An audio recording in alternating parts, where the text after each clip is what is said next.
আসসালামু আলাইকুম বন্ধুরা, আবারও স্বাগতম। আজকে আমি কাজের কিছু দারুণ টিপস এবং স্কিল শেখাবো। চলেন শুরু করি। এজন্য আমার মোবাইলের স্ক্রিনে চলে গেলাম। আমি প্রথমে ক্যালকুলেটর বের করলাম। আজকে শেখাবো আমি একটি দেওয়ালে কতটি ইট লাগে। মনে করো একটি দেওয়ালের দৈর্ঘ্য আছে 15 ফুট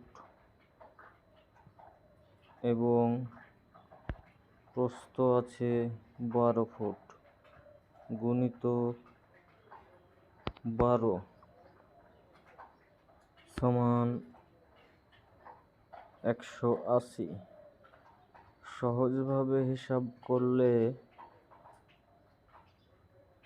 5 ইঞ্চি যদি দেওয়াল হয় তাহলে ইন্টু 5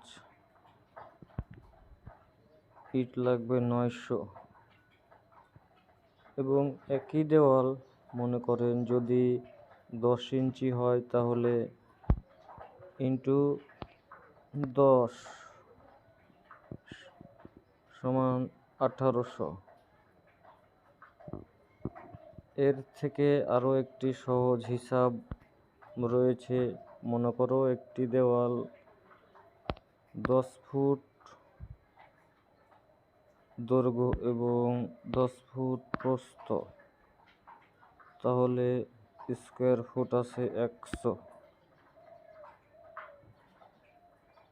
ইন্টু 4.8 সমান 480।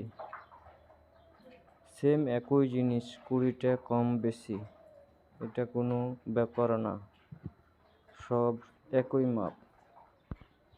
এবার মনে করো যদি 3 ইঞ্চি গাঁথনি হয় তাহলে 10 ফুট গুণিত 10 ফুট একটি দেওয়াল, টোটাল স্কোয়ার ফুট আসলো 100। এবার ইন্টু 2.8 280 পিচ। তো বন্ধুরা, লাইক কমেন্ট শেয়ার করবেন এবং চ্যানেলটি সাবস্ক্রাইব করে রাখবেন। আরও নতুন নতুন ছোটোখাটো কাজের টিপস পেতে এই ছোট চ্যানেলটি সাবস্ক্রাইব করে রাখবেন।